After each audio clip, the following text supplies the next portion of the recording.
어느덧 5월 마지막 주가 되어 갑니다. 그죠? 되었습니다. 올 한 달 동안도 믿음으로 살아가느라 또 수고 많았고 하나님의 위로와 은혜가 여러분의 삶에 충만하기를 주님의 이름으로 축복합니다. 오늘 그러한 예배가 되어지기를 원하면서요. 우리 함께 말씀을 보겠습니다. 요한일서 3장 13절부터 18절까지의 말씀입니다. 요한일서 3장 13절부터 18절까지의 말씀입니다.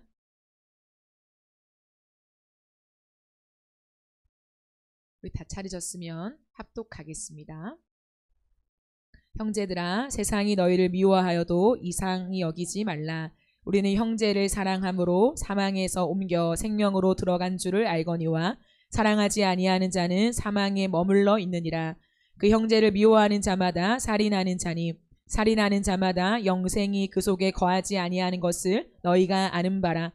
그가 우리를 위하여 목숨을 버리셨으니 우리가 이로써 사랑을 알고 우리도 형제들을 위하여 목숨을 버리는 것이 마땅하니라.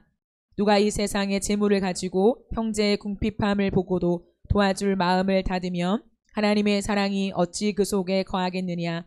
자녀들아, 우리가 말과 혀로만 사랑하지 말고 행함과 진실함으로 하자. 아멘. 가슴 뛰는 사귐 시리즈 5번째 시간입니다. 오늘은 진실한 사랑의 근원이라고 하는 제목으로 함께 하나님 말씀을 나누겠습니다. 우리의 몸에 심장이 있죠. 우리 몸에 있는 심장은 생명을 공급하는 중심 기관입니다. 심장은 온몸에서 피를 받고요. 뿐만 아니라 다시 온몸으로 피를 내보내는 역할을 감당합니다. 만약 우리의 심장이 피를 받기만 하고 내보내지 않거나 또는 내보내기만 하고 다시 받지 않는다면 어떻게 될까요? 저와 여러분이 오늘 이 자리에 있을 수 없겠죠. 심장의 그 순환은 멈추게 되고요. 우리는 죽게 됩니다. 따라서 생명이 유지하려면 두 가지가 있어야 하는데요. 그것은 받는 것과 내보내는 것입니다. 다시 말해서 산소와 영양분이 들어온 피를 받아야 하고 받은 피를 다시 온몸으로 흘려 보내야 하는 것이죠. 이 두 가지 중에 한 가지라도 멈추게 되면 우리는 죽습니다. 이것은 영적 생명에도 똑같이 적용되는 원리인데요. 우리의 영적 심장부가 어디입니까? 하나님과의 사귐이에요.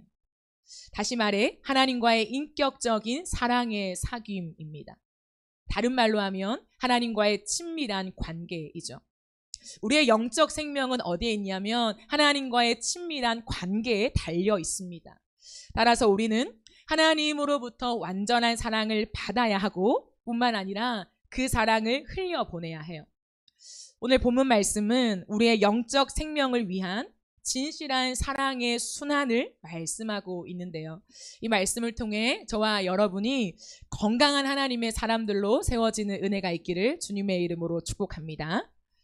생명을 위한 진실한 사랑의 순환이 되려면 가장 먼저는 사랑을 계속 받아야 합니다. 오늘 본문 16절에 보면 그가 우리를 위하여 목숨을 버리셨으니 우리가 이로써 사랑을 알고 라고 말씀합니다. 하나님으로부터 사랑을 받을 때 비로소 우리는 진짜 사랑을 만나게 됩니다. 그렇다면 하나님께서 우리에게 무엇을 주셨고 어떤 사랑을 우리는 받았을까요? 여러분, 하나님 앞에서 무엇을 받았습니까? 어떤 사랑을 받았습니까? 이것을 한번 떠올려 본다면 각자의 삶 속에 많은 것들을 떠올릴 수 있을 거예요. 누군가는 죄 용서를 받았을 것이고 기도 응답도 받았을 것이고 아니면 믿음의 부모님, 기도의 동력자, 또한 취업, 결혼, 내가 원했던 재정의 축복, 건강, 여러 가지 우리는 하나님으로부터 무수히 많은 것을 받지요. 그런데 그것은 하나님께서 우리에게 주신 근원으로부터 파생된 것들이에요. 하나님께서 우리에게 정확하게 주신 한 가지가 있는데 그 근원이 무엇이냐면 그 아들 예수입니다. 그 예수님 안에 있는 모든 복이 예수님을 통해서 우리 가운데 흘러오면서 때로는 우리의 각자의 삶의 많은 요소 속에 하나님의 넘치는 은혜를 확인하게 되는 거죠. 그러므로 그것은 곧 예수님을 주셨다는 것은 자기 자신을 주시는 거죠. 오늘 이 본문은 생명을 주셨다, 목숨을 다했다라고 이야기하고 있습니다. 목숨을 다해서 자신의 생명을 주신 것, 이것을 다른 말로 하면 존재를 주신 거죠. 하나님 손에 들려있는 어떤 축복, 기도의 응답, 믿음의 부모님, 내가 원했던 것들을 하나님이 주시는 축복이 아니라 그 축복을 주시는 하나님 자신을 우리에게 건네신 것입니다. 따라서 우리의 어떤 죄와 수치와 비참과 절망과 어둠, 허무, 심지어 죽음에서도 하나님께서는 우리 곁에 계세요. 하나님이 우리에게 주신 것은 임마누엘, 하나님의 존재 자체이기 때문에 하나님 손에 있는 무언가만 던져주고 때로는 떠나가시는 것이 아니라 하나님이 우리 곁에 계심으로 하나님 자신을 우리에게 주신 것이죠. 그러므로 어떠한 경우에도 하나님이 결코 우리를 버리지 않아요. 내가 내 자신을 부정하고 거절하고 이 수치와 비참함 속에 가둬져 있다 하더라도 하나님은 우리의 곁을 절대로 떠나지 않으십니다. 이것이 하나님이 우리에게 주신 것이고 다른 말로 하면 하나님과의 사귐이라고 하는 거예요. 따라서 하나님과의 사귐은 어떠한 신령하고 고상한 경지에 이르는 것이 아니에요. 무언가 신앙의 단계 속에 최고의 경지, 그 어떤 곳에 들어갔을 때 뭔가 황홀하게 하나님 만나는 그 느낌과 감정과 영적인 체험을 말하지 않습니다. 하나님의 사귐을 단 한마디로 정의하라라고 한다면 저는 하나님과의 사귐은 하나님의 사랑을 계속 받는 것이다 라고 말하고 싶어요. 하나님의 사랑을 계속 받으며 내가 하나님 곁으로 가까이 가는 것 말이죠. 왜냐하면 하나님은 언제나 나를 받아주시는 분이기 때문이에요. 내가 죄를 지었다고 해서 나를 차단하지 않아요. 내가 하나님께 잘못을 하죠. 그것이 죄잖아요. 내가 하나님 앞에 잘못을 했다고 해서 하나님이 나를 거절하지 않으십니다. 하나님 바쁘시다고 내 연락을 무시하지도 않으세요. 하나님은 언제나 나와 마주 보십니다. 하나님은 언제나 나와 눈빛을 마주하세요. 저는 하나님을 만날 때 가장 깊고 정확하게 그 하나님의 존재를 확인한 것이 하나님의 눈빛이에요.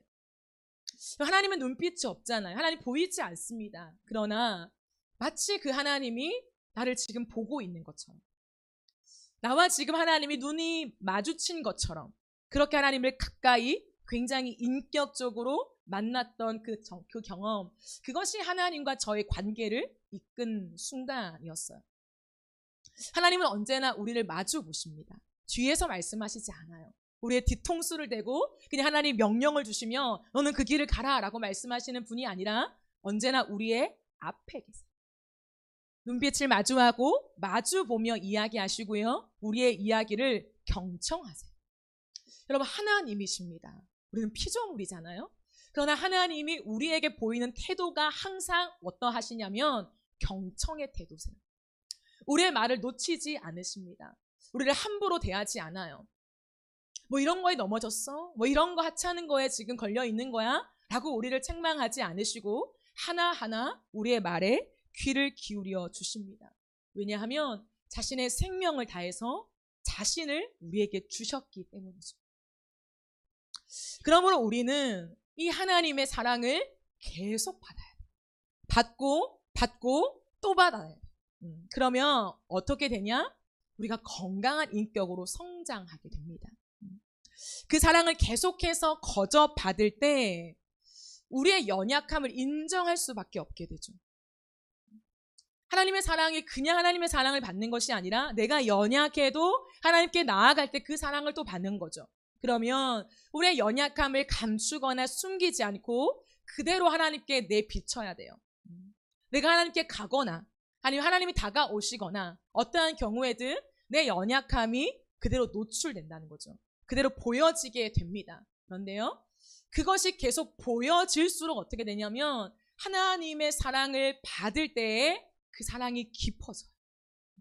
하나님이 그것을 우리에게 말씀하시는 것이죠.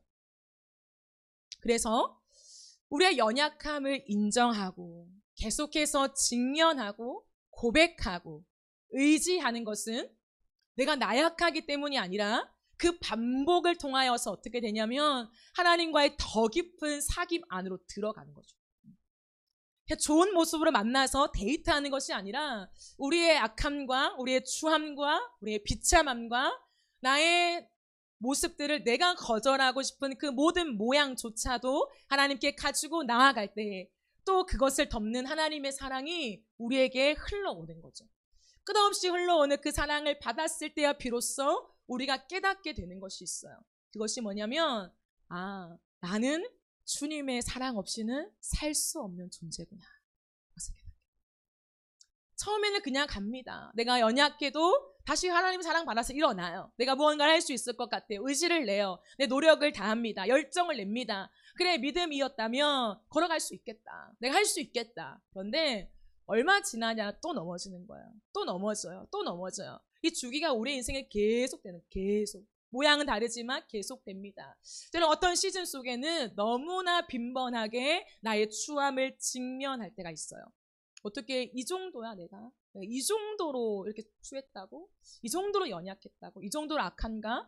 그 나의 연약함이 나에게 계속적으로 파도처럼 밀려올 때가 있어요. 근데 여러분, 하나님이 그렇게 내 연약함을 파도처럼 직면하게 하실 때는 하나님의 사랑이 파도처럼 오고 있다는 거예요. 이게 하나님의 놀라운 역설의 은혜예요. 하나님의 역설의 귀재시거든요. 우리가 연약한데 그 연약함이 파도치며 올 때에 그것에 우리가 휩쓸리지 않기 위해 나는 굳건히 설 거야. 난 연약함을 숨길 거야. 감출 거야. 하지 않고 내 연약함 그대로를 노출시키며 드러내며 나아갈 때에 그 파도처럼 하나님의 사랑이 반대편에서 나에게 향하고 온다는 거죠.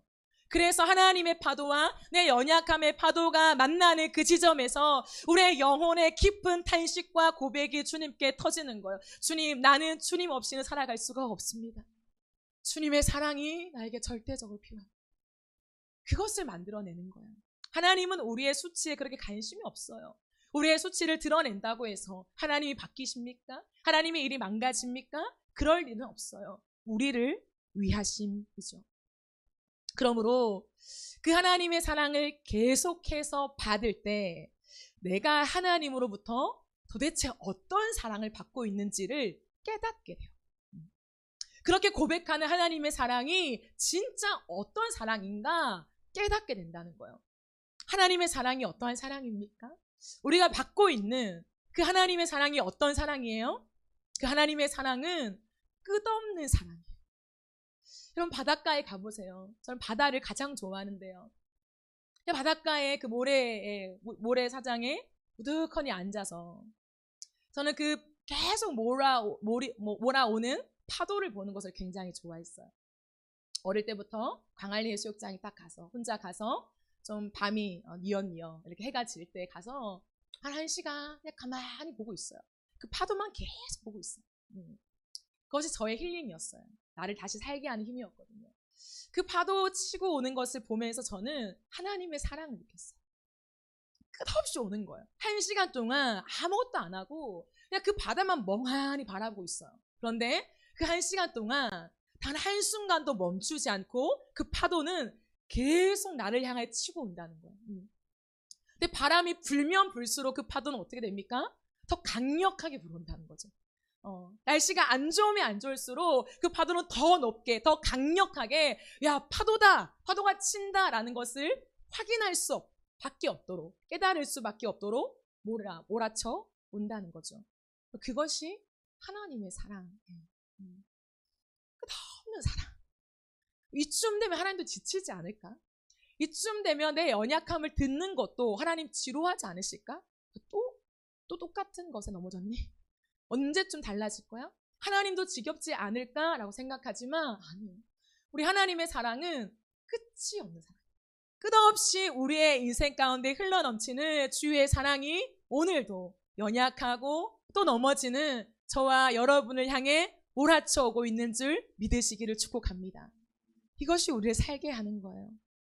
그래야 이 사랑을 끝없이 받고 내 연약함을 의지해야, 하나님께 의존해야 건강하게 주의 일을 할 수 있어요. 여러분, 예수님께서 제자들을 불러 사역을 시키시기 전에 와서 나와 함께 하자라고 말씀하세요. 사역에 일을 주는 게 아니라는 거예요. 내가 이 일이 필요한데 내가 너를 불렀어. 너 이 일 좀 감당해줘 라고 누군가를 부른 적이 단 한 번도 없습니다. 그러니까 누군가를 지목해서 너는 나를 따르라. 누구를요? 너는 나를 따르라. 너는 이 일을 해 라고 말씀하시지 않고 이것이 너의 사명이다 라고 말씀하신 적이 단 한 군데도 없다는 거예요. 하나님 모든 사람을 부르셨을 때 너는 나를 따르라 라고 주님 말씀하세요. 그래서 제자들은 주님을 따르게 되죠. 뭘 할지도 몰라요. 하나님께서 뭘 맡기실지도 몰라요. 아무런 역할이 없었어요. 그러나 그냥 예수님을 따라간 거죠. 그 존재를 바라보고 간 거죠. 왜요? 그들이 경험한 예수님은 하나님의 아들이셨으니, 나에게 찾아오신 주님이셨으니 내가 무언가를 할 것을 예상하고 간 것이 아니라 아무것도 모르지만 예수님을 따라 나선 것입니다. 예수님은 이것을 훈련시키셨어요. 일보다 먼저 주님의 존재를 만나기를, 일보다 먼저 주님의 존재를 따라가기를, 역할이 아니라 주님의 존재만으로 충분한 사람이 될 수 있도록 예수님은 항상 이끄셨던 거죠. 그러므로 주님과 함께 거함이 없이 주님의 존재를 따라간다는 게 무엇인지 모른 채, 하나님 곁에 있는 안정감이 무엇인지 모른 채 사역에 뛰어들게 되면요, 마치 물탱크에서 물을 떠다가 많은 것들을 먹이는 것과 같아요. 그럼 물탱크의 물은 무엇입니까? 많이 채워져 있어도 한계가 있는 거죠. 그래, 이제 나는 믿음의 물탱크를 채웠어. 이 믿음으로 주님의 일을 하리라. 퍼나르고 퍼나를수록 어떻게 됩니까? 소진되는 거예요. 그 소진되는 시간과 내 열정이 투자되면 투자될수록 어떻게 될까요? 고갈되는 거죠. 어느 순간 물탱크에 물이 없어요. 하나님의 일을 감당하고 믿음의 길을 걸어가고 주님의 사명을 감당하려고 보니까 걸어갈 수 있는 아무런 힘이 없는 거죠. 바닥만 끄적이고 있는 것입니다. 그런데 하나님의 일은요, 나의 사랑, 나의 열정, 나의 헌신을 쏟아붓는 것이 결코 아니에요. 예수님은 그 어떤 경우에도 너의 사랑을 가지고 너의 열정으로 너의 힘으로 내 일을 감당하라 라고 말씀하신 적이 단 한 번도 없으십니다. 하나님 먼저 주시고 은혜를 주시고 하나님의 존재를 주시고 그 존재 안에서 거하는 기쁨을 누리게 하면서 자발적으로 자원하여 이 마음이 이끄는 대로 하나님을 섬기게 만드셨죠. 왜냐하면 내 열정과 내 사랑, 내가 생각하는 어떤 일, 그것으로 봉사하면 지속할 수가 없기 때문이에요. 누구나 경험이 있는 고백이 아니겠습니까? 내 힘으로 하려다가 결국 바닥을 보게 됩니다. 그러나 주님과의 사귐 속에서 하는 사역은 마치 바다 위에 있는 것과 같아요. 그럼 바닷물을 퍼 가신 적 있죠? 퍼 가보세요. 수백 명이, 수천 명이 그 바다에 있는 물을 한 바가지씩 퍼 가보세요. 그 바다가 마르나? 바다는 결코 마르지 않습니다. 퍼 가도 끝없이 물이 공급됩니다. 물을 갖다 쓰고 누군가한테 퍼주고 흘려보내도 그 바다는 계속 채워지죠. 마르지 않습니다. 고갈되지 않습니다. 여러분, 이 은혜를 알게 되면요, 하나님의 사역을 할 때 번아웃 되지 않습니다. 번아웃을 경험하는 건 뭐냐면 내 열정으로 했었구나를 깨닫는 거예요. 아, 내 힘으로 했었구나. 내 사랑으로 했었구나. 내 믿음으로 했었구나. 나로 했었구나 라고 하는 것을 깨닫는 게 뭐냐면 번아웃이 오는 거죠. 더 이상 사역을 감당할 수 없고 주의 일을 하는 게 부담스럽고 그냥 내 신앙 안에 가둬져 있고 싶고 이런 많은 부분들이요, 우리가 하나님과의 관계가 없이 그분의 존재를 따라 나선 것이 아니라 그분이 뭔가를 시킬 일을 따라 나선 것과 같은 모양이 되는 것입니다. 그러므로 우리가 해야 되는 것은 날마다 하나님 앞으로 나아가 하나님의 사랑을 받고 또 받는 거예요. 끝없이 받는 거예요. 여러분, 어제 사역을 해도요, 그 어제의 사역 속에 내가 할 수 없는 것이 부딪혀 올 때가 너무 많아요. 반드시 있습니다. 그리고 내 육체와 내 마음이 고갈돼요. 사람은 반드시 소진됩니다. 그렇기 때문에 날마다 또다시 주님 앞에 나아가 그 사랑의 흘러 들어옴을 내가 공급받지 않으면 우리는 언젠간 고갈된다는 거예요. 이제 못하겠다. 백기를 드는 거죠. 하나님의 사랑은 그렇지 않아요.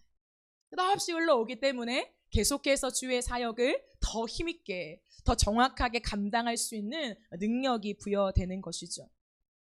여러분, 우리가 하나님의 사랑을 잘 받을 때, 하나님의 사랑을 계속해서 받을 때 사람의 사랑도 잘 받게 돼요. 하나님의 사랑은 잘 받는데 사람의 사랑은 잘 받지 못하는 분리가 일어나지 않습니다. 사람의 사랑은 잘 받는데 하나님의 사랑은 받지 않아? 이것도 잘 되지 않아요. 하나님의 사랑을 잘 받으면, 계속해서 받으면 사람의 사랑도 잘 받을 수 있어요. 왜일까요? 왜 사람의 사랑을 잘 받지 않습니까? 자존심이죠. 내 연약함을 노출시키는 것을 꺼려하는 것입니다. 그리고 내 연약함이 누군가에게 부담이 될 거라 생각하는 거죠. 나의 똑같은 이야기가 누군가를 지치게 할 거라고 생각하는 거죠. 그렇기 때문에 우리는 사람을 사랑할 수가 없고 사람의 사랑을 온전히 받을 수가 없는 것입니다. 그런데 하나님의 끝없는 사랑, 내 연약함을 또 주님께 기대는 그 하나님의 끝없는 사랑을 받으면 진실한 사랑이 뭔지 알거든요. 진실한 사랑이 뭘까요? 그냥 내 존재를 받아주는 거죠. 하나님은 내 존재를 받는 거죠. 당신의 생명으로 나의 존재를 사신 거죠. 그러므로 내가 살아있는 한 주님은 끝까지 내 곁에 계시는 거죠. 내 존재를 끝없이 받아내는 거죠. 똑같은 내용의 연약함 소리가 아니라, 내 죄의 목록들이 아니라, 내가 투정하는 어떤 원망의 말이 아니라, 그 어떤 것이 아니라 그냥 나를 받는 거죠. 나. 그러니 무한정이죠. 하나님이 우리에게 베푸시는 진실한 사랑이 그러한 거예요. 그렇게 나를 받아주시는 하나님의 사랑 앞에 서게 되면 누군가의 사랑, 나를 향해 계속해서 베풀어지는 그 사랑을요, 그냥 나를 선대한다라는 정도로 생각하지 않아요. 아, 저 사람이 내 존재를 받아주고 있구나. 저 사람이 내 존재를 안아주고 있구나. 내 존재를 받아내고 있구나. 라고 하는 것을 깨닫게 됩니다. 그렇게 될 때에 우리는 사람에게 진짜 사랑받는 방법을 알게 돼요. 사랑받고 그 사람의 존재에 기대는 법을 배우게 됩니다. 그래서 단순한 도움을 요청하는 것이 아니라 그 사람 곁에 가게 돼요. 그 사람에게 조언을 구하는 정도가 아니라요, 그 사람 곁에 있고 싶어집니다. 그 사람을 찾아가고 또 찾아가요. 그리고 그 인격적인 관계가 형성되면 내 안에 무엇이 생기냐면 저 사람은 나를 받아줄 거야 라고 하는 신뢰가 형성돼요. 그래서 내가 어떤 얘기를 해도, 내가 어떠한 상황을 겪었어도 저 사람은 나를 받아줄 거야 라고 하는 내 존재가 용납되어지는, 내 존재가 받아들여지는 것이 무엇인가를 배워가게 된다는 거예요. 그럼 배워가야 되는 거예요. 그래서 우리는 꼭 나의 배우자, 내 부모와의 관계뿐만 아니라 우리가 만나는 공동체 사람들 속에서도 이 관계가 성립될 수 있게 되는 거죠. 그래서 사랑을 잘 받아야 건강하게 줄 수 있는 거죠. 그럴 때 우리 안에서 계속해서 진실한 사랑의 순환이 이루어지는데요. 생명을 위한 진실한 사랑의 순환이 되려면 두 번째로 연결됩니다. 그것은 사랑을 잘 흘려보내게 돼요. 오늘 본문 17절을 보시면 누가 이 세상의 재물을 가지고 형제의 궁핍함을 보고도 도와줄 마음을 닫으면 하나님의 사랑이 어찌 그 속에 거하겠느냐라고 말씀하십니다. 17절에서 마음을 닫으면, 이 말은 한 단어로 말하면 차단이에요. 차단. 마음을 닫으면 차단. 이것은 17절을 관통하는 핵심 단어입니다. 차단한다라고 하는 이 헬라어는 클리세라고 하는 단어인데요. 이 뜻은 말 그대로 마치 저수지에서 물이 밖으로 흘러나오지 못하도록 수문을 닫듯이 닫아버리는 모양을 말하는 거예요. 고여 있잖아요. 고여 있도록 만드는 거. 그것이 흘러가야 되는데 흘러가지 못하고 문을 딱 닫아버리는 모양을 바로 이 마음을 닫으면이라고 표현하는 클리세라고 하는 헬라어 단어입니다. 그럼 죄에는 여러 가지 의미가 있죠. 죄라는 정의는 여러 가지로 우리가 할 수 있습니다. 그런데 요한 1서를 관통하는 죄의 정의가 있어요. 요한 1서에서 요한은 하나님의 존재 방식을 어떻게 설명하냐면 하나님과의 사귐으로 표현해요. 코이노니아라고 하는데요. 하나님은 어떤 존재로 하나님은 살아가시느냐. 그 존재 방식은 사귐이다라고 말해요. 뿐만 아니라 하나님의 존재 방식은 교회의 존재 방식이기 때문에 교회에서 동일하게 교회의 존재 방식은 사귐이다라고 이야기하고 있어요. 그러므로 요한이 말하는 맥락 속에서 죄가 무엇이냐면 우리가 단순히 짓는 어떤 죄의 목록을 말하는 것이 아니라요. 단절시키는 죄를 말해요. 단절시키는 죄. 즉 하나님의 사랑이 흘러가는 길을 막는 것이 죄라고 이야기합니다. 따라서 내가 지은 죄보다 그 죄로 인해서 하나님과의 사귐을 막는 것이 더 큰 죄라고 요한은 강조하고 있어요. 왜냐하면 하나님은 이미 그 아들 예수 그리스도를 우리에게 주심으로 죄의 문제를 해결하셨습니다. 죄의 문제를 완전히 없애셨어요. 그래서 하나님과 우리가 화목되게 만드셨습니다. 그런데 도대체 어떤 죄가 우리와 하나님의 사귐을 방해할 수 있단 말입니까? 그 맥락에서 이야기하는 거예요. 그러므로 은혜를 받고 하나님의 사랑을 아는 자들은 내 죄 때문에 발목 잡히는 것이 아니라 그 죄 때문에 하나님께로 가지 못하는 것이 훨씬 더 큰 죄이기 때문에 하나님께 나아가라. 너의 죄를 고백하며 나아가라. 그러면 그는 미쁘시고 의로우사 우리 죄를 사하실 것이며 우리를 모든 불의에서 깨끗하게 건져내실 것이다. 이것이 요한이 강조하는 하나님의 은혜라는 거죠. 그러므로 이런 맥락에서 믿음 생활이란 자연스럽고 쉬운 것이에요. 예수님은 이 땅에서 십자가를 지셨죠. 우리의 가장 고난이 도는 십자가를 지는 거죠. 누가 십자가를 지려고 하겠습니까? 십자가는 생각만 해도 숨이 턱 막히는, 내가 어떻게 십자가를 지고 걸어가지? 라고 할 만큼 굉장히 막중한 무게처럼 느껴져요. 근데 그 십자가를 지고 가신 예수님께서 예수님처럼 너희도 나를 따르라, 너희도 나를 따라오라 라고 말씀하시면서 무엇이라고 말씀하셨냐면 마태복음 11장 29절 30절에 이 말씀을 하세요. 나는 마음이 온유하고 겸손하니 나의 멍에를 메고 내게 배우라. 그리하면 너희 마음이 쉼을 얻으리니 이는 내 멍에는 쉽고 내 짐은 가벼움이니라. 그럼 이 말씀이 어떤 말씀 다음에 나오는 말씀입니까? 수고하고 무거운 짐진 자들아 다 내게로 오라. 내가 너희를 쉬게 하리라. 내가 너에게 안식을 주겠다. 내가 너희를 쉬게 하겠다. 인생의 무거운 짐을 가지고 믿음이라는 무거운 짐을 가진 자들아 다 내게로 오라. 내가 너에게 주고 싶은 것은 무거움이 아니라 안식이다 라고 말씀하세요. 그러면서 주님은 너희가 멍에를 메고 내게 배우라라고 해요. 그 십자가를 지고 나에게 배우라고 말씀하십니다. 왜요? 내가 지는 것은 쉽고 가볍다라고 말씀하세요. 예수님의 십자가가 겉으로는 육신적으로는 굉장히 어려운 십자가였지만 예수님의 맥락에서 본다면 그것은 그렇게 어려운 것이 아니었다는 거예요. 쉽고 가벼운 것이었다라는 것을 이야기합니다. 무엇을 말씀하시는 걸까요? 마음이 온유하고 겸손한 자는 하나님 앞에 걸어가는 모든 삶에서 그 짐이 쉽고 가벼울 수밖에 없음을 이야기해요. 즉 무엇이 달려있다고요? 마음에 달려있다.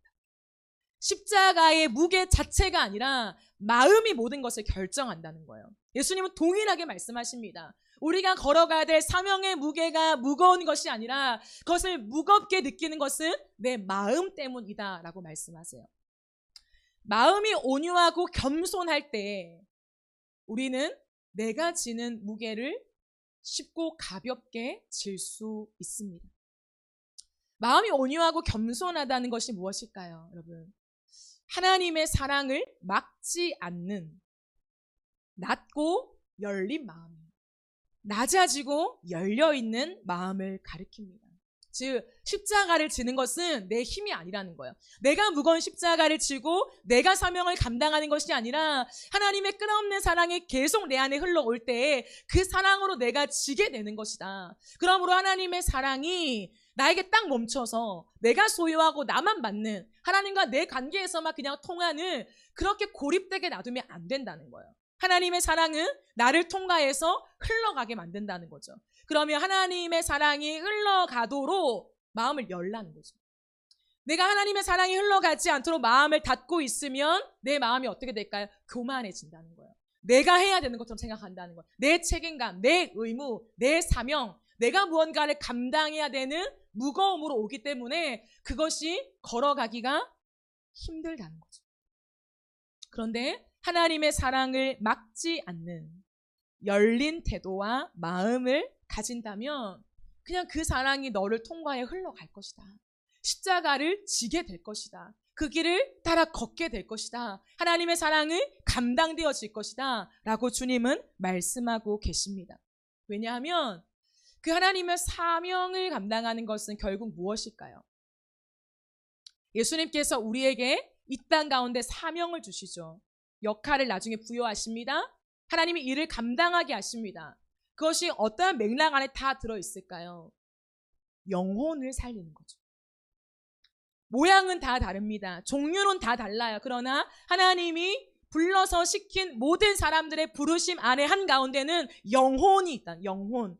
하나님의 잃어버린 영혼을 찾아내기 위해서 하나님의 잃어버린 그 한 사람들을 세워나가는 일에 저와 여러분을 부르셨어요. 그것이 공통된 사명입니다. 누구도 예외가 될 수 없어요. 그러면 그 사람을 바라볼 때 우리 어려움들이 있죠. 그럼 세상에서 가장 어려운 게 관계예요. 왜냐하면 우리는 깨어진 관계 속에 태어났기 때문에, 우리의 죄성 때문에 그런 것입니다. 나만 관계를 못하는 것이 아니라 우리 모두는 사실 관계가 굉장히 취약한 존재로 태어났어요. 하나님과의 관계가 깨어진 게 죄잖아요. 그 죄로 아담과 하와가 깨어졌어요. 가인과 아벨이 깨어졌어요. 모든 가정에 깨어졌습니다. 다 깨어진 상태를 물려받은 것이 저와 여러분이라는 거예요. 그래서 관계에 서툴고 어렵고 관계에 들어가면 들어갈수록 관계가 깨어지는 것이 죄의 습성이에요.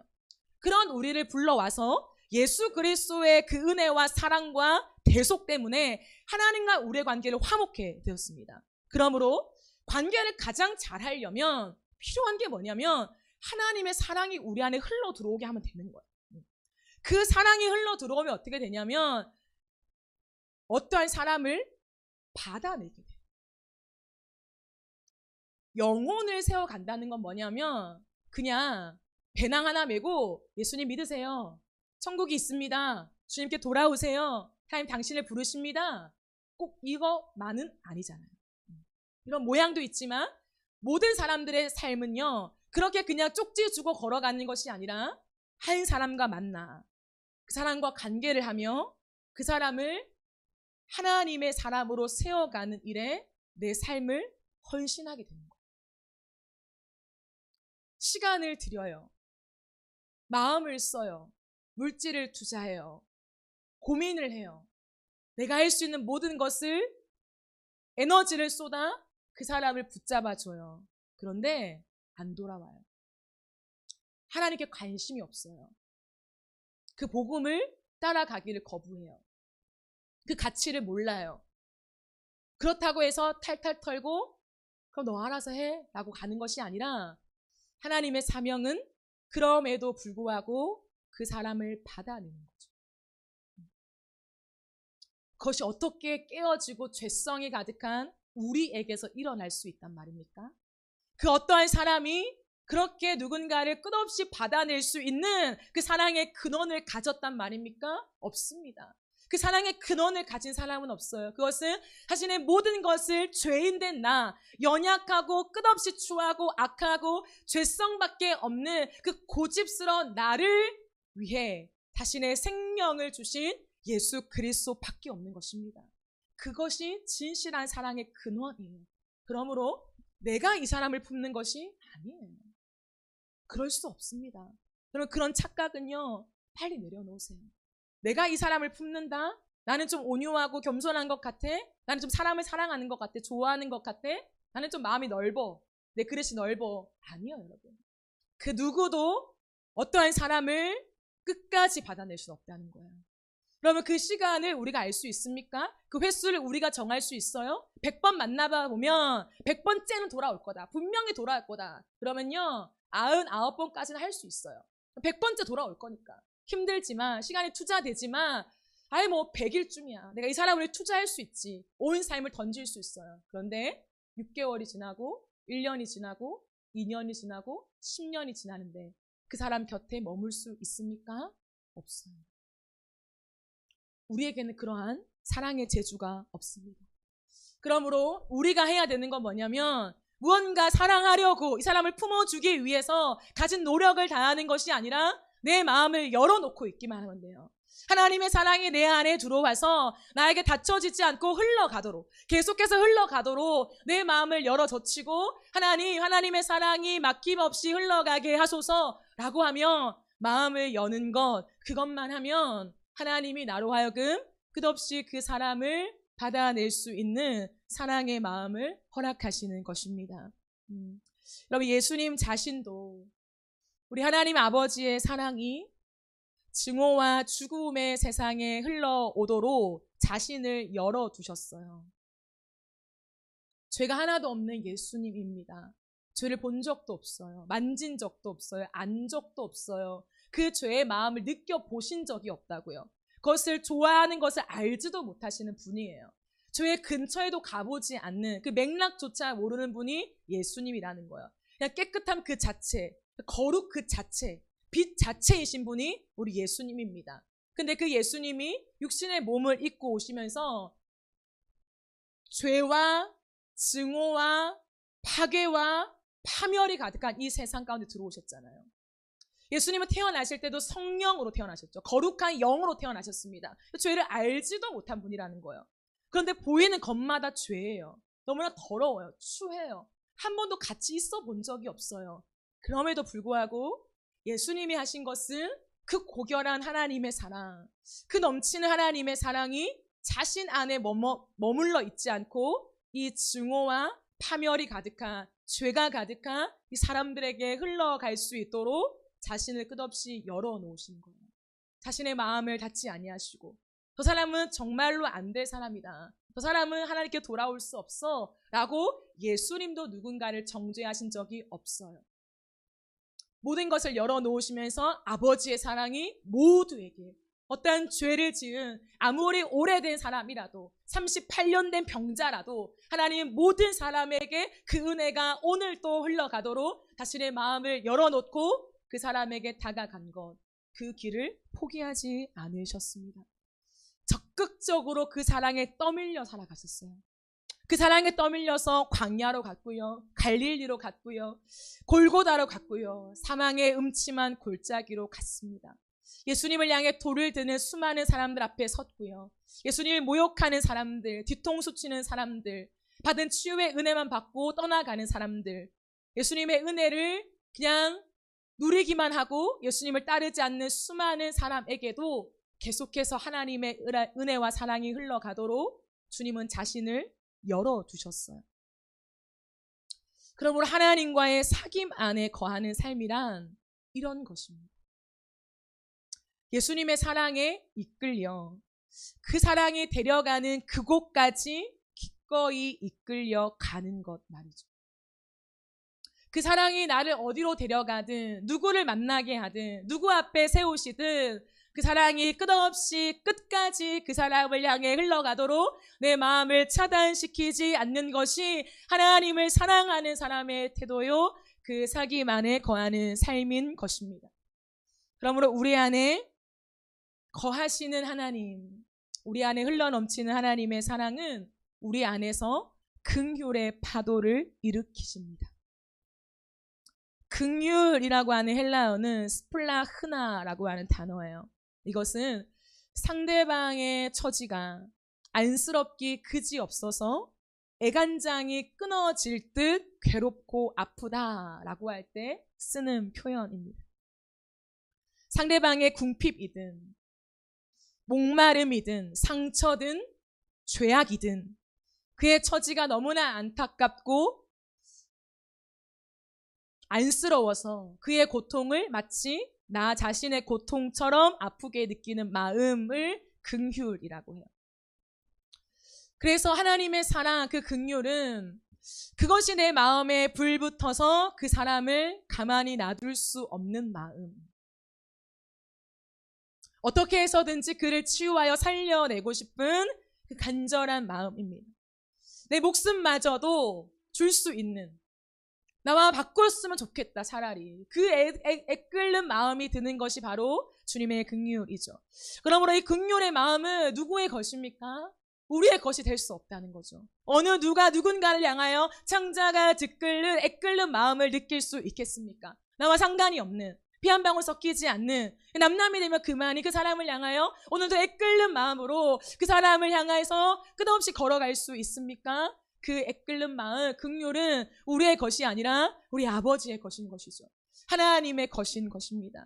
그러므로 우리 안에 이 사랑이 계속해서 파도를 치며 긍휼이 우리 인생 가운데 덮쳐올 때, 우리의 마음을 치고 들어올 때, 그렇게 약하고 그렇게 약해 보이는 사람, 스스로 어찌할 줄 모르는 그 대상을 향하여서 불붙는 듯한 긍휼을 불러일으키는 것, 그것이 우리 하나님의 긍휼이에요. 그래서 그 마음을 열어놓고만 있다면 나에게서는 창조될 수 없는, 나에게서 나올 수 없는, 절대 나에게는 가져질 수 없는 그 누군가를 향해 포기할 수 없는 불붙는 마음을 하나님의 사랑과 긍휼이 파도쳐 오면서 가질 수 있게 하신다는 거죠. 호세아 11장 8절 말씀을 보면 하나님은 호세아 선지자에게 이 불붙는 주의 마음을 알려주셨어요. 에브라임아, 내가 어찌 너를 놓겠느냐? 이스라엘이여, 내가 어찌 너를 버리겠느냐? 내가 어찌 너를 아드마 같이 놓겠느냐? 너를 어찌 스보임 같이 두겠느냐? 아드마와 스보임은 하나님께 벌받은 소돔과 고모라를 상징하죠. 내 마음이 내 속에서 돌이켜 나의 긍휼이 온전히 불붙듯 하도다. 이 뒷구절을 세 번역으로 보시면 내가 너를 버리려고 하여도 나의 마음이 허락하지 않는구나. 너를 불쌍히 여기는 애정이 나의 속에서 불길처럼 강하게 치솟아 오르는구나.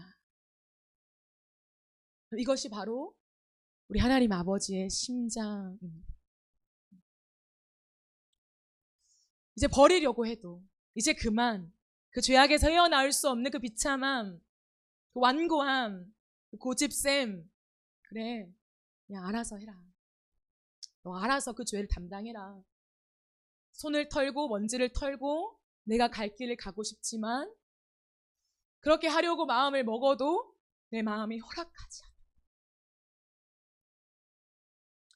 너를 불쌍히 여기는 애정이 내 속에서 불길처럼 타올라 또다시 그에게로 걸어가게 되는 것, 또다시 내 기도에 그 대상이 하나님 앞에 올려져 가는 것, 또다시 하나님의 사랑을 알기를, 그 긍휼을 알기를, 너무나 좋으신 하나님과의 사귐을 알기를 기도할 수밖에 없는 그 머무름, 이것이 나에게 나올 수 없는 주의 파도치는 사랑의 은혜인 것이죠. 그러므로 그 하나님의 사랑, 먼저는 나를 향해 끝없이 흘러나오는 그 주님의 사랑을 안다면, 그 사랑을 거저 받았다면 그 사랑이 내 안에 고여 있을 수 없고 누군가를 향해 애간장이 녹는 애끓는 마음을 가지고 그 영혼을 가슴에 품을 수밖에 없는 것입니다. 그것이 형제를 사랑하는 것이다 라고 주님이 말씀하시죠. 그러므로 요한은 그렇게 우리를 도전하고 있는 것입니다. 이렇게 불붙는 하나님의 긍휼이 우리 안에 흘러넘치는데 그 긍휼이 흘러가는 길을 차단하고 있다면, 그 하나님의 긍휼이 또 다른 사람을 향하는 그 길을 내가 스스로 차단하고 마음을 닫아버린다면 어떻게 그 고귀하고 놀라운 주의 사랑이 당신 마음 안에 머물 수 있습니까? 당신 마음 안에 거할 수 있습니까? 그럴 수 없잖아요 라고 얘기합니다. 하나님의 사랑이 나만을 향할 수는 없는 것입니다. 하나님은 그런 이기적인 사랑을 우리에게 베푸신 적이 없어요. 어느 정도 믿음의 실력이 되면 다른 형제를 사랑하고 다른 누군가를 품어라 라고 말씀하신 적이 없습니다. 왜냐하면 내 실력이 아니기 때문이에요. 내 믿음의 경륜과 나의 어떠함이 아니기 때문에 하나님의 사랑을 만난 즉시로 그 사랑 앞에 내 마음의 문을 열기만 하면 그 사랑은 누군가를 향한 또 다른 애끓는 마음으로 내 가슴에 긍휼의 파도를 치게 만드시는 것이죠. 그래서 누군가를 품는 것은 내 믿음의 단계에 해당되진 않습니다. 어느 정도 크다 보면 누군가를 품을 수 있겠지? 그런 건 없습니다. 그런 하나님의 사랑과 품음을 가르쳐 준 적이 없습니다.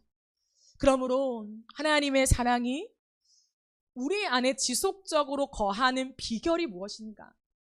내가 하나님의 사랑을 계속해서 받고 누리고 그 안에 거하는 사귐, 빼앗기지 않고 계속해서 누리는 비결이 무엇인가? 그것은 내 마음을 여는 것이라는 거예요. 마음을 닫지 마라. 차단하지 마라. 오늘 주님이 우리에게 그렇게 말씀하십니다. 그러면 흘러가게 하기 위해서라도 주의 사랑이 끝없이 우리에게 흘러 들어오는 것이죠. 그 길을 여는 것이 바로 행동입니다. 오늘 18절 마지막에는 이렇게 말하죠. 자녀들아, 우리가 말과 혀로만 사랑하지 말고 행함과 진실함으로 하자. 그러니 하나님의 자녀들은 말과 혀로만 사랑하지 않고 행함과 진실함으로 사랑해야 합니다. 여러분, 행동은 우리의 신앙에 있어서 있어도 되고 없어도 되는 선택 요소가 아니에요. 우리의 믿음에는 행동이 반드시 수반됩니다. 왜냐하면 행동이라는 것은 내 믿음의 본질이 나타나는 현장이기 때문이에요. 본질은 본질로 있지 않고 본질이 나타나는 그 현장이 어디냐면 내 행동에 있다라는 것입니다. 나타나지 않으면 증거가 없습니다. 확증도 없고 담대해질 수도 없습니다. 보이지 않는 신앙은 보이는 행동으로 나타날 때 비로소 목적지에 이르게 됩니다. 말과 혀로만 사랑한다는 것은 나는 하나님과 사귐이 있어. 나는 하나님과 좋아. 관계가 좋아. 하나님 사랑을 느끼고 있고 난 성장하고 있고 하나님을 만나고 있어 라고 말하면서 다른 사람에게 마음이 닫혀 있는 것을 의미해요. 그렇게 말과 혀로만 사랑하지 마라. 나의 생활과 나의 믿음의 세계에 고립되어 있지 마라. 말과 혀로가 아니라 행함과 진실함으로 나아가야 한다는 것을 이야기합니다. 여러분, 개인은 반드시 공동체입니다. 이게 하나님의 법칙이에요. 하나님의 창조의 질서입니다. 하나님 아담을 홀로 놔두지 않았어요. 혼자 있는 것이 좋지 않아 하와를 두셨죠. 하나님은 언제나 공동체를 주셨습니다. 하나님은 함께 모이게 하셨습니다. 그러므로 히브리서에서도 마지막 때가 되면 될수록 어떠한 사람들이 모이기를 패한다. 모이지 말고 흩어지자. 각자 살자. 각자 신앙생활하자. 라고 할 때가 반드시 올 것이다. 그러나 패하기를 원하는 사람들의 습관과 같이 하지 말라. 너희는 모이기에 힘써라. 라고 당부하신 것이 히브리서 말씀이에요. 그러므로 신약을 살아가는 저와 여러분에게 여전히 유효한 말씀은 뭐냐면 마지막 때가 되면 올수록 많은 사람들은 모이기를 싫어한다는 거죠. 꼭 모여야 하나? 각자의 삶을 잘 살면 되지? 라고 말하는 그 말에 속지 말라는 거예요. 공동체는 반드시 모여야 합니다. 개인은 반드시 공동체에 소속되어야 합니다. 개인은 공동체로 확대됩니다. 연결되어서 함께하는 것, 이것이 우리 하나님의 방법이자 법칙입니다. 그러므로 하나님과의 관계만 좋다? 이것은 있을 수 없습니다. 하나님의 사랑이 난 좋고 누리고 안전한데 나는 다른 사람에게 관심이 없어? 이것은요, 불균형이라는 거죠. 어딘가에 문제가 있는 거예요. 건강하지 않는 것입니다. 심장이 피를 받기만 하고 내보내지 않는 격이 되는 거예요. 그럼 언젠가는 순환이 멈추고 죽습니다. 당연한 원리인 것이죠. 그러므로 하나님을 누리는 우리의 사귐과 우리의 사랑은 반드시 다른 사람에게로 흘러가야 합니다. 모든 영적 교제, 하나님과 우리가 만나는 영적 교제는 반드시 다른 사람을 향해서 육체로, 물질로, 재물을 사용하는 방식으로 주변의 사람들과 내가 속한 공동체의 필요를 채우기 위해 나누는 구체적인 방식으로 나타나야 합니다. 믿음은 나타나는 거예요. 그러므로 오늘 사도 요한은 그렇게 말하는 거예요. 누군가가 재물을 가지고 있으면서도 다른 사람의 궁핍함을 보면서 그들의 필요를 채워주지 않는다면 진실하게 사랑하는 것이 아니다. 하나님의 사랑이 그 속에 없는 것과 마찬가지다. 하나님의 사랑이 우리 안에 거하면 누군가의 필요를 보면서 안타까움을 느낀다는 거예요.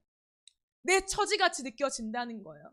내게 있는 돈을 나누어 주고 싶다는 거죠. 그게 크든 적든 하나님 앞에서 그렇게 또 다른 사람의 필요가 눈에 들어오고 하나님 부족하고 초라한 내 인생의 이불이지만 그러나 내 인생이 이불 되어서 그 사람의 필요에 덮여지기를 원합니다. 그것이 당연하다라는 거예요. 당연하다. 그런데 그것이 없다. 근데 하나님과 관계가 좋아? 그것이 어떻게 하나님의 사랑이 너 안에 거하고 있는 증거이냐? 라고 요한은 반문하고 있는 것입니다. 사랑하는 여러분, 우리의 영혼이 건강하기 위해서 반드시 받는 것과 흘려보내는 것이 원활해야 돼요. 순환이 돼야 된다는 거죠. 어느 순간 받기만 하고 갑자기 어느 순간부터 이제 내보낼 거야 라고 하는 것은요, 이미 내 몸에 무언가가 마비되고 있다는 거죠. 그것은 내가 결정하는 것이 아닙니다.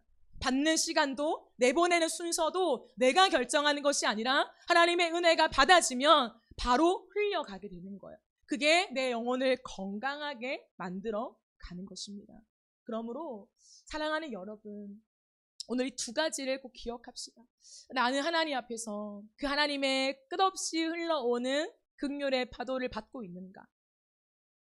내 영혼을 불쌍히 여기시며 긍휼히 여기시며 사랑하시며 오늘도 하나님의 그 피 묻은 십자가 사랑으로 내 죄와 연약함을 계속 덮어내시는, 계속 파도로 덮어내시는 그 사랑을 잘 받고 있는가? 잘 받으세요. 잘 받으셔야 해요. 내 자존심, 내 고집셈, 하나님 앞에 괜찮아요. 내가 스스로 해볼게요. 그 모든 것들이 꺾여져야 합니다. 하나님 앞에 나는 연약해요. 또 연약해요. 하나님 또 실수합니다. 또 실패합니다. 하나님 또 넘어졌습니다. 하나님의 사랑에 기대는 법을 배워야 합니다. 그런가 하면 잘 흘려보내고 계십니까? 하나님의 그 긍휼의 파도, 사랑의 파도를 받은 자로서 그 사랑 안에 거하는 행복만을 내가 주고 있고 내가 누리는 것이 아니라 다른 형제들에게, 다른 사람들에게 그 사랑을 흘려보내고 있습니까? 누군가의 필요가 여러분의 눈에 들어오고 계십니까? 내가 필요한 것만 아니라, 내가 사랑하는 누군가만이 아니라 하나님이 보게 하시는 또 다른 사람들의 필요가 내 눈에 들어와서 부족하지만 내 호주머니를 털어서 그 사람의 인생에 추운 이불이 되어주고 싶은 그 긍휼에 불붙는 마음이 여러분에게 있으십니까? 하나님은 그 질문을 하시는 거예요. 그 순환이 잘 되어야 나도 다른 사람의 사랑을 받는 법을 배워요. 여러분, 우리는 혼자 살아갈 수 없어요. 누군가의 사랑을 계속 받아야 돼요. 내 존재가 그 사람에게 받아지는 것이 무엇인가 그걸 알아야 된다고요. 아, 저 사람이 내 존재를 받아주고 있구나. 나 존재를 사랑하는구나. 내가 어떠한 모양이라도 저 사람은 내 얘기를 들어주는구나 라고 하는 그 존재를 기대는 것, 내 존재를 누군가한테 기대는 것을 배워가야 해요. 소수만이 아니라 계속해서 그것들이 우리 안에 원활하게 이루어져야 합니다. 그것이 되려면 여러분 다른 사람의 필요를 바라보십시오. 적어도 괜찮아요. 저는 말해요. 5만 원도 괜찮다. 왜요? 저도요 5만 원 받아봤거든요. 누군가가 이 시대 속에 5만 원 주는 거 굉장히 좀 껄끄러워해요. 아이고 5만 원 이거 돈인가? 이렇게 생각하는 사람도 꽤 많아요. 근데 여러분 5만 원도 돈이죠. 당연히 귀한 돈이죠. 돈 자체의 액수가 중요한 것이 아니라 그 존재의 필요를 바라보는 내 마음이 이 사람에게 닿아지는 거예요. 그래서 그것들을 받을 수 있는 것도요 사랑의 용기예요. 누군가의 것들을 받아낼 수 있는 것도 용기고, 그래야 나도 누군가한테 5만 원이라도 흘려보낼 수 있는 거예요. 아이고 이거 그 사람한테 필요할까? 5만 원 너무 작은 거 아니야? 이런 마음이 아니라요. 하나님의 감동을 따라 10,000원이든 5만 원이든 그 사람에게 그냥 흘려보내며 이거 내가 한 거 아니야. 하나님의 마음이야. 라고 흘려보내주면서 공동체와 서로의 이웃을 돌아볼 수 있는 이 원활한 순환이 우리 안에 생기게 되는 것입니다. 거창하게 몇십만 원, 100만 원 하려고 하지 마시고요. 우리 옆에 있는 사람들의 필요가 보인다면, 그리고 하나님이 여러분에게 그 사람보다는 조금 더 넉넉한 재정적인 여유를 주셨다면 흘려보내십시오. 기도하시고 흘려보내시고, 여러분이 직접 주기가 좀 그렇다면 교회 헌금하시고요. 그러면서 그것이 정말 하나님 앞에서 아름답게 흘러가도록 했으면 좋겠어요. 그럼 우리 교회도 그런 사람들이 있습니다. 헌금하고 저한테 말하면서 이것들이 좀 누군가한테 흘러갔으면 좋겠습니다 라고 하는 사람들도 있어요. 얼마나 아름다운지 모릅니다. 너무나 아름답죠. 그러한 공동체가 되었으면 좋겠어요. 거창한 헌신과 사랑이 아니라 아주 작은 거지만 하나님이 내게 주신 것에서 나누는 것, 그것이 익숙한 것, 당연하게 여기는 것, 그것이 받는 것도 주는 것도 익숙한 공동체, 그런 공동체가 저와 여러분이 몸담고 있는, 함께 섬기는 우리 교회, 우리 여러분의 소속된 교회가 되어지기를 주님의 이름으로 축복합니다. 우리 함께 찬양하며 기도하겠습니다.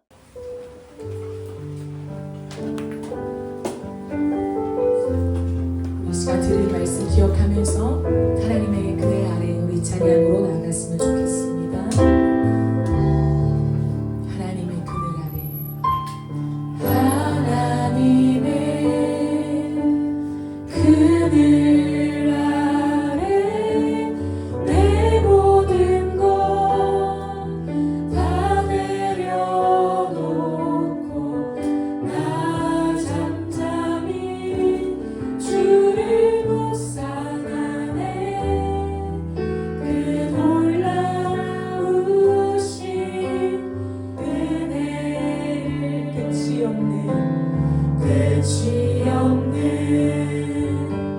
주의 사랑 강물 되어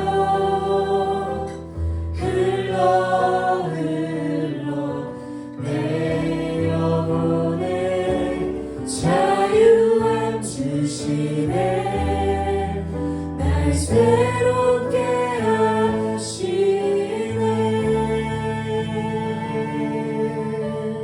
하나님 사랑, 하나님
우리 이 시간 들은 말씀 기억하며 기도합시다. 하나님 우리를 사랑하셨습니다. 생명을 바쳐 우리를 사랑하셨습니다. 그 주님의 사랑이 오늘도 우리에게 흘러옵니다. 사랑하는 여러분, 우리가 하나님의 사귐 안에 들어가는 것, 하나님과 깊은 사랑의 관계를 가지는 것, 그것은 어느 날 갑자기 되어지는 것이 아니에요. 어느 날 갑자기 되어진다면 그것이 그렇게 우리에게 특별한 것은 아닙니다. 정말 그 사랑이 나에게 특별한 사랑, 평생을 놓지 못할 사랑, 절대적인 사랑이 되기 위해서는 우리의 연약함 속에서 하나님 앞에 비벼야 돼요. 하나님, 오늘도 내가 죄를 지었고 연약합니다. 오늘도 나는 아무것도 아닙니다. 내가 오늘도 이렇게 넘어졌습니다. 우리의 연약함, 오늘도 내가 스스로 사랑할 수 없는 존재라는 것을 하나님 앞에 고백해 나가는 그 시간 속에 내가 누군가를 사랑하는 것이 아니었구나, 내가 나 스스로 믿음을 지키는 것이 아니었구나, 내가 내 열정으로 하나님을 사랑하는 것이 아니었구나, 끝없이 흘러오는 하나님의 사랑 앞에 마음을 열고 있으니 하나님이 그렇게 하고 계신 거구나, 그 은혜를 깨달으며 이제는 주의 사랑 없이는 살아갈 수 없는 그 고백이 우리의 삶의 흔적이 되게 하시는 것입니다. 그것이 사귐이지요. 이 시간 기도하며 나아갈 때 하나님, 나의 연약함을 감추지 아니하고 하나님께 기댑니다. 하나님께 비빕니다. 하나님 없으면 살 수가 없습니다. 나는 오늘도 죄인 것을 확인하는 것밖에 없습니다. 나의 주님의 불붙는 심장이 나를 향해 오고 있기 때문에 언제나 내 눈앞에서 내 연약한 존재를 드러내며 나에게 그 사랑의 눈빛을 마주하시며 나의 모든 하소연과 나의 모든 마음을 다듬고 계시는 하나님의 사랑 앞으로 나아갑니다. 그 사랑을 아는 자가 되게 하여 주옵소서. 그 사랑이 나의 것임을 알고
때 다시 일어나 다시 일어나 주의 예배하리 모든 기쁨이 되리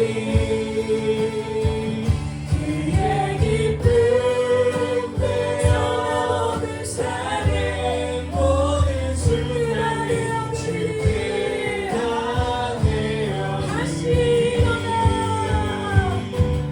다시 일어나 주의 예배하리 모든 기쁨이 되리 주의 기쁨 되어 삶의 모든 순간을 주께 다내어드리리 다시 일어나 다시 일어나 주의 예배하리 내 모든 기쁨이 되리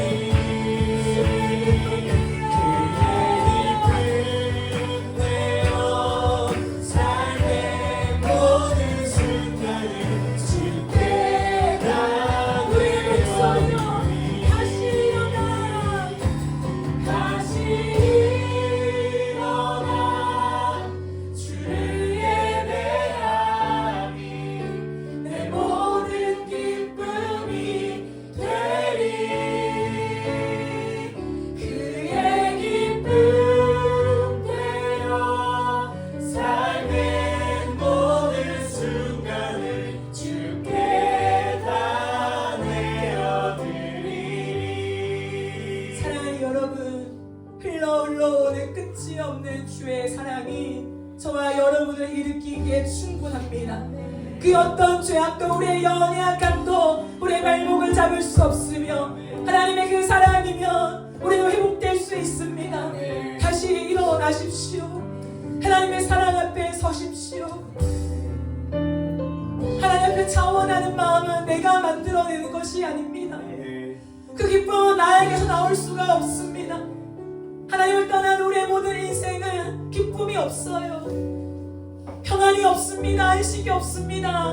그 기쁨은 우리가 그 복음 안에 하나님 흘러오는 사랑 앞에 섰을 때에 하나님이 우리 마음에 주시는 은혜요 선물입니다. 그 기쁨으로 우리가 주님을 예배합시다. 하나님을 예배하는 것만큼 더 기쁜 것이 어디 있겠습니까?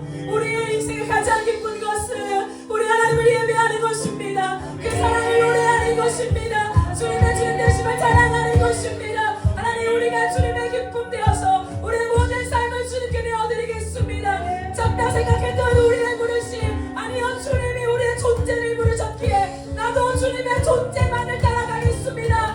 주여 나를 이끌어 주시옵소서. 나와 함께하여 주시옵소서.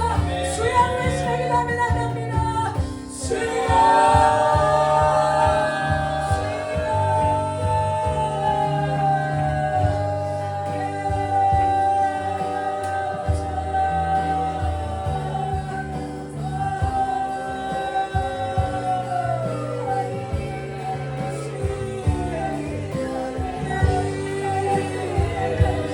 아버지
방심하지만 흘려보내야 합니다.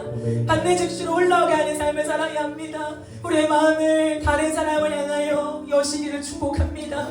하나님, 우리의 마음에 하나님의 긍휼의 파도가 치게 하여 주셔서 누군가 인생을 봤을 때 연약하고 악하여 나 몰라라고 싶지만 그럴 수 없는 긍휼이 우리의 마음을 채우게 하여 주옵소서. 그 긍휼이 무엇인지를 아는 자 되게 하시고 포기할 수 없는, 모른 척 할 수 없는, 그냥 흘러가게 할 수 없는, 내버려둘 수 없는 그 긍휼의 마음을 가지고 하나님 앞에 나아가며 또 하나님 그 사람에게 다가갈 수 있는 하나님 그 신실한 사랑, 행함과 신실함이 있는 사랑의 사람 될 수 있도록 축복하여 주옵소서. 우리의 마음속에 닫혀있는 마음이 완전히 열려져서 다른 사람들의 필요가 보이기를 기도합시다. 주여 내 눈을 열어주옵소서. 나만을 향해 있는 이기적인 시각에 주여 우리의 시각이 열려지게 하여 주셔서 다른 사람들의 필요에 하나님 내가 가슴 아파하게 하여 주시고 내게 주신 하나님의 은혜의 물질 속에 그것을 흘려보낼 수 있는 하나님 그 사랑의 행위와 진실함이 살아있는 우리의 걸음이 될 수 있게 축복하여 주옵소서. 하나님 떠오르게 하시는 사람들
아닙니까? 우리 하나님 아버지 앞으로 이끄는 유일한 길이 아닙니까? 우리 복음을 증거하며 살아갑시다. 하나님 우리가 우리의 삶, 우리의 생각, 우리의 마음, 우리의 감정 하나님 거기에 우리가 매몰되어 있지 아니하며 하나님 나 같은 죄인을 향하여 흘러오는 하나님의 사랑이 내 안에서 머물러 있지 아니하도록 주여 우리의 삶의 문을 활짝 내며 그 아버지의 사랑이 흘러서 다른 사람들, 다른 민족들 온 생활의 열방까지 흘러가는 일에 우리가 통로가 되게 하여 주옵소서.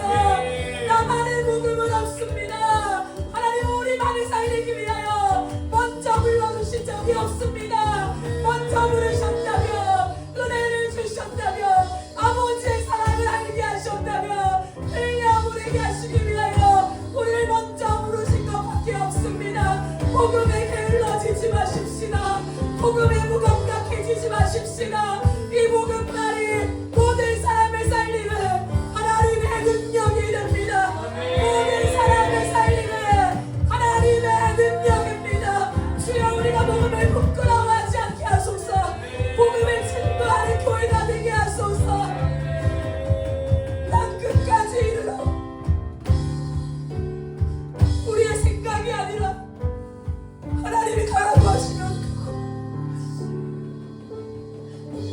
하나님이 그곳이라고 하면 가는 다른 토를 달지 않는 하나님의 아파하는 눈물을 보이시는 그곳에 우리의 걸음을 옮길 수밖에 없는 그런 애끓는 마음을 우리에게 허락하여 주시옵소서.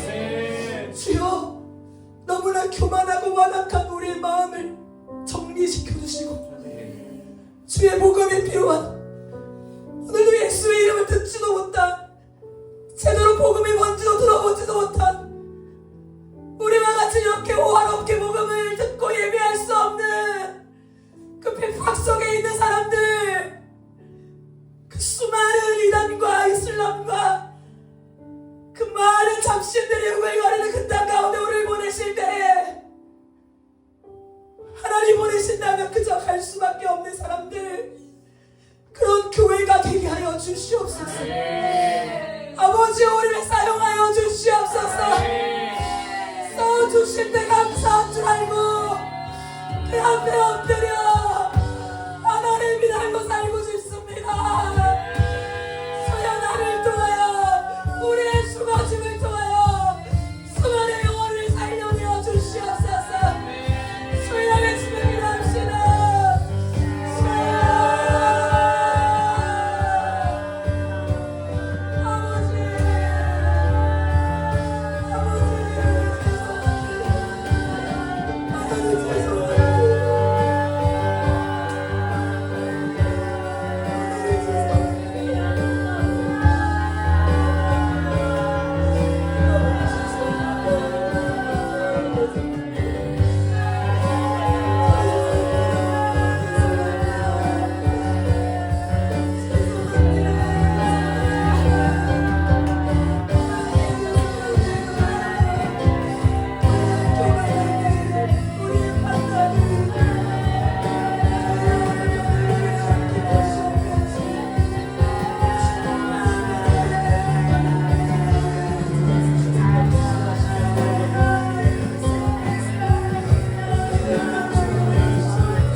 저희가 잔지바르 선교를 다녀왔었습니다. 그 아프리카 그 주민들의 삶에 들어갔을 때 우리가 그곳에 찾아온 것만으로도 황송해하며 송구스러워하며 좋아하며 웃는 그들의 모습들, 인도 땅에 갔을 때도 우리를 칭찬하고 잘한다, 실력 있다, 정예 멤버들이 왔다, 그렇게 봐주시는 많은 시선들이 있었습니다. 우리는 그런 사람들이 아닙니다. 잘난 사람도 아니고 대단한 사람도 아니고 그들에게 특별하게 환대받아야 마땅한 사람들도 아닌데 하나님이 우리를 그곳으로 보내셨고 그 많은 것들을 바라보면서 그들이 간절하게 바라는 그 눈빛 속에 우리가 예수님을 전할 수 있는 통로가 되게 하셨습니다. 사랑하는 여러분, 우리가 날마다 아무것도 아닌 존재임을 기억하며 고백하는 삶이 됩시다. 사람들이 우리를 조금 인정한다고가 된 줄 알고 우리의 삶이 그래도 좀 나은 삶을 살아간다고 우리가 교만한 마음을 품는 것이 아니라 오늘도 우리의 연약함을 더 많이 노출시키고 우리가 사랑을 주는 것만이 아니라 누군가의 사랑을 받을 줄 아는 것을 배워서 나 또한 누군가의 사랑이 필요한 존재임을, 결핍이 있는 존재요, 연약한 존재요, 누군가의 도움이 필요한 존재라는 것을 날마다 확인해 가십시다. 그리고 하나님 우리를 부르신 모든 곳에 우리가 복음을 전하는 자로 다시 세워집시다. 우리 땅 가운데, 정말 우리 청년 세대 가운데 하나님을 우리의 식대로 믿는 문화들이 번지고 있습니다. 내 식대로 믿는 하나님, 내 식대로 세워가는 교회, 내 방법대로 하나님 추구하는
옆에 있는 사람들을 위해서 함께 중보 기도합시다.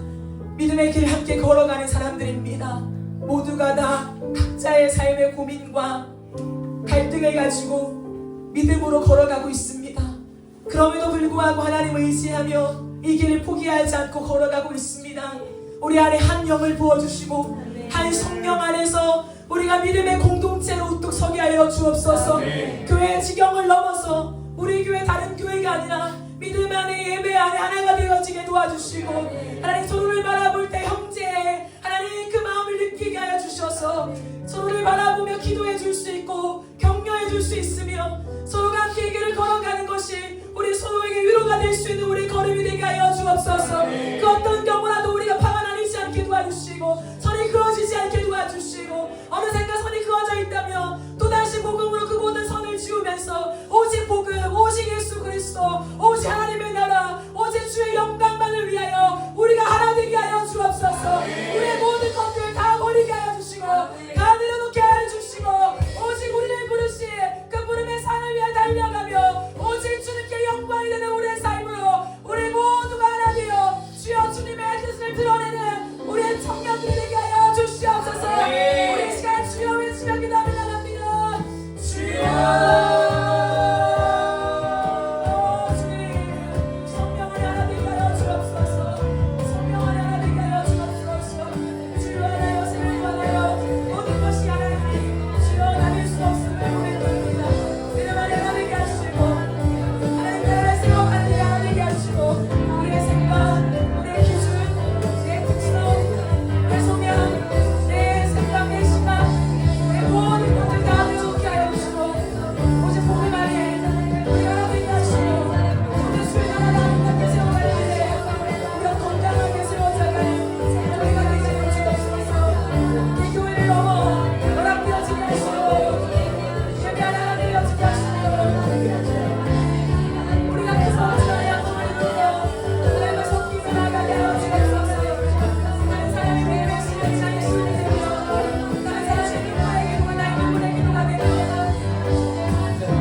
살아계신 주님 감사합니다. 연약하고 죄악 가운데 태어난 우리를 하나님의 사랑으로 덮어주시고 날마다 흘러넘치는 주의 사랑의 파도에 우리가 있게 하시게 감사를 드립니다. 주님, 우리의 모든 연약함과 죄악된 우리의 상태, 우리의 존재 자체를 하나님 앞에 가지고 나아가 노출시키게 하시고 하나님의 사랑에 기대는 방법을 배우게 하여 주시옵소서. 거저 얻는 사랑이 아니라 날마다 그 사랑에 기대고 날마다 그 사랑에 비비며 날마다 그 사랑 안으로 들어가는 우리의 걸음들을 통하여서 또다시 밀려오는 주의 사랑, 이쯤 되면 끝날 것 같지만 끝나지 않는 주의 놀라운 사랑을 우리가 경험하게 하여 주시옵소서. 그리하여 이제는 주의 사랑이 아니면 살아갈 수가 없고 하나님의 존재가 아니면 내가 아무 의미가 없는 것이 무엇인가를 알게 하시고 그 걸음을, 그 사귐의 걸음을 걸어갈 수 있도록 축복하여 주시옵소서. 하나님, 우리에게 복음을 주셨습니다. 우리가 복음을 부끄러워하지 않게 도와주시고 이 복음이 모든 믿는 자에게 구원을 주시는 하나님의 능력의 됨을 믿게 하여 주옵소서.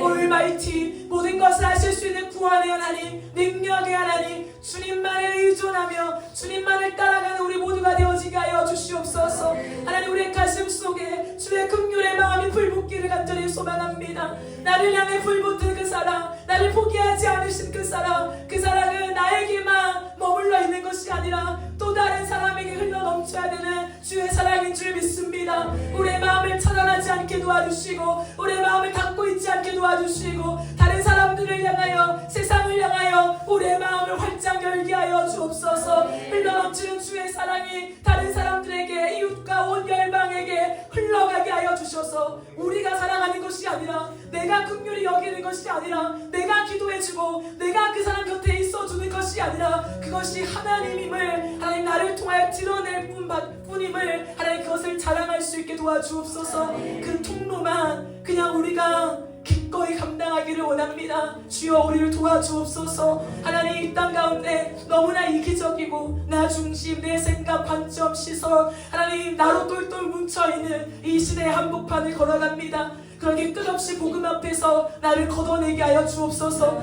나를 내려놓게 하여 주시고 복음으로 다시금 태어나게 도와주셔서 오직 그 복음 앞에 내 모든 것들을 굴복하며 하나님을 순복하게 하여 주시옵소서. 하나님 나라와 영광을 위하여, 그 복음을 위하여 하나님 우리의 모든 것을 내어드리며 하나님 그 주님만을 따라 걷기를 간절히 소망합니다. 우리를 사용하여 주시옵소서. 오늘도 온 열방을 향해 울고 계신 주님, 내가 우는 것이 아니라 주님이 내 안에서 우는 그 눈물을 확인하게 도와주시고 그 눈물을 외면하지 않게 도와주시고 그 눈물이 흐르는 곳에 우리가 서 있을 수 있도록 주여 우리를 붙잡아 주시옵소서. 우리는 살아가는 곳곳에 많은 청년들이 있습니다. 하나님을 알지 못하고 하나님을 알아도 여전히 왜곡된 복음 안에 하나님 치우쳐 있는 많은 사람들이 있습니다. 주여, 이 세대를 불쌍히 여겨주시고 오직 십자가 복음 앞에 세워지게 하여 주시옵소서. 나를 위한 복음, 나를 위한 교회, 우리끼리의 문화가 아니라 하나님 이 땅의 교회가 주의 몸된 교회가 되어지게 하여 주셔서 교회들을 통하여 마지막까지 주님의 일을 하시는 하나님의 방법이 안전한 방법 되어지게 하시고 교회가 유일한 소망이 되어지게 하여 주시옵소서. 오늘 나온 모든 청년들의 기도의 제목을 들어 응답하여 주시며 이들의 삶을 감찰하여 주시고 살아가는 모든 삶 속에 주로 인하여 세임과 능력이 주어지게 하여 주시옵소서. 감사드리며 살아계신 예수님의 이름으로 기도드립니다. 아멘.